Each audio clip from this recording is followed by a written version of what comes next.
Right now, Fox 5's Crime in the City. Here are the crimes across the 5 boroughs. We begin in Corona, Queens, where an armed robbery spree that spanned 3 New York City boroughs over a period of several hours began.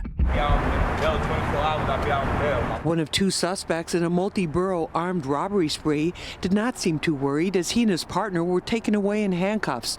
Their 2.5-hour, 6-incident robbery rampage ended when they crashed their van in the Bronx, minutes after allegedly taking the purse of a woman across the bridge in Upper Manhattan. It is crazy, and it's alarming. You got to be careful with yourself, especially at those time of hours. Police say it started just before 1 a.m. Tuesday in Queens. The 2 suspects, one 24 years old and the other 34, robbed 2 women of their jewelry at gunpoint.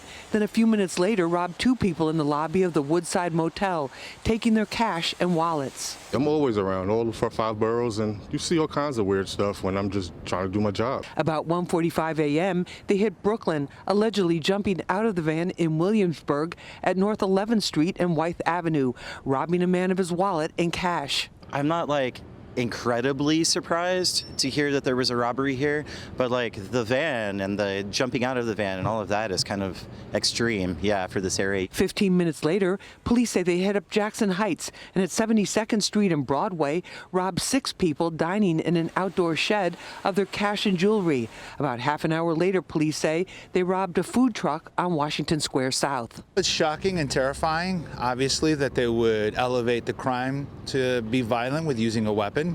And hopefully the community can be vigilant and the police can maintain some peace and order. Police tell us that a gun was used to intimidate the victims in all of the incidents, and a gun was found in the van after the crash. None of the victims were physically injured. We now go to the Kingsbridge section in the Bronx, where a 16-year-old has been hospitalized after being stabbed in the stomach. It happened just after 2:30 this afternoon on West 195th Street in Jerome Ave in Kingsbridge. The victim's hospitalized. No word on his condition. So far, no arrests have been made. Police say 5 men were seen running from the scene on Jerome Avenue. It was a terrifying ride for passengers as 2 gunshots rang out on board a Brooklyn-bound N train heading towards Canal Street in Manhattan. Police just releasing these images now of the suspects. Authorities say the man was the shooter who got off the train with this woman at the station in Chinatown. The violence came hours after the governor and mayor touted the progress being made across the subway system. Transit crime did rise 30% last year, but they say there has been a 16% drop since October. Governor Hochul says her office has committed $62 million to cover the overtime officers are making while patrolling the city. Ashley Rodriguez has more on this latest incident. There are a lot of police out there, but it's when you're inside a subway station and nobody's there. So what do you do during that situation? 2 gunshots rang out on board a Brooklyn-bound N train Saturday morning around 1 a.m. after police say a 34-year-old man started arguing with another man who pulled out a gun. Fahmi Mansour, a college student, was wary of riding the rails at that hour, but wanted to save money. While we were in the subway car, we heard the shots. We all ran to a corner, just praying that we were gonna be safe and everything. I thought I was gonna die. The 34-year-old man was hit in the arm and torso, while Fahmi and her fellow passengers attempted to call 911 as they waited the longest 3 minutes of their life for the subway to stop at the Canal Street station in Chinatown. We were staring at where the gunshots came from. We weren't sure what the person's next move was gonna be. Fahmi says she saw lots of blood around the 34-year-old man, and once the doors opened, passengers poured out of the train car, along with the shooter and a female companion, able to evade police who were arriving on scene. I remember the first 3 days in office, people were saying, why hasn't crime turned around on the subway system? What is taking you so long? This latest violent attack on the subway comes after Mayor Adams and Governor Hochul announced Friday their safety initiative, Cops, Cameras, and Care, is showing progress over the past 3 months after it was implemented in October, with subway crime down 16%. It's a much easier commute than it used to be. Riders outside the Canal Street station Saturday say they are seeing more officers, one of the promises of Adams' plan.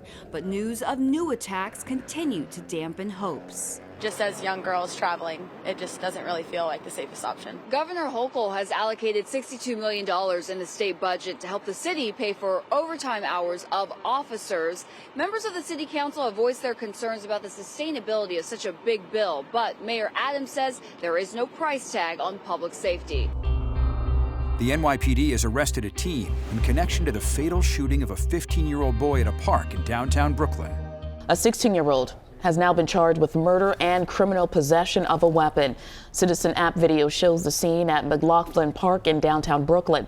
The shooting happened on September 7th as the victim was sitting on a bench with two girls when he was approached by two guys. Words were exchanged, a fist fight ensued, and Unique Smith was shot in his stomach. He later died from his injuries. And finally, we end in Midtown Manhattan, where some businesses and property owners say they're fed up with what they see as a drug and homeless problem. These are the kinds of scenes that businesses and property owners on 8th Avenue between 35th and 38th say they're fed up with. Our sanitation, they'll sweep up 65 needles in a day. They say drugs and the homeless are making retail customers feel unsafe. In turn, they say, that means fewer profits. If you have 6 men who look kind of sketchy, all hanging out in front of your store all day long, no one wants to go in there anymore. Barbara Blair is president of the Garment District Alliance, the nonprofit business improvement arm that includes this stretch of businesses on 8th Avenue. The Alliance is now working with property owners in the area who've come together to hire private security. But in this case, private security means off-duty NYPD officers armed and in uniform. It's, in my opinion, unfortunate that we have to, that landlords have to pay for private duty police officers in a city like this where we have a wonderful police force. Steve Kaufman is president of the Kaufman Organization, one of 3 real estate companies that are now paying, in total, about $8,000 a week for private detail. I felt it was the best thing for our business to do it. People felt unsafe in the neighborhood. Matthew Mandel is with GFP Real Estate. They'd send you pictures of homeless people sleeping in front of their doors. The owners tell Fox 5 that between 7 a.m. and 7 p.m. Monday through Friday, a hired pair will walk these 3 blocks on 8th Avenue, one an off-duty cop, the other a private unarmed security guard. They focus all their energy on panhandlers that are not harming anybody. James is an individual who's homeless. So the NYPD or private security will ask you to do what?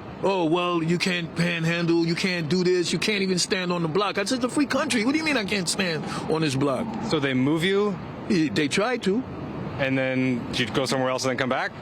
Yeah, but even then, it's like there's nowhere to go. I do believe that the City Department of Homeless Services is trying, and the NYPD is trying. But some business owners wish the city was doing more. I think people are choosing to be out in the streets rather than shelters because the shelter system is not what it should be. In the 2 months since they've hired off-duty officers, they say it's worked. It seems to be doing quite well. Now, we tried to ask the NYPD about this story at their press conference earlier in the day, but they told us they were not taking off-topic questions. We also tried to get a comment from the mayor to ask him what he thinks about the fact that businesses here are hiring off-duty police officers when they're just a couple blocks away from the Midtown South precinct, and they did not get back to us by deadline. That's this week's Crime in the City.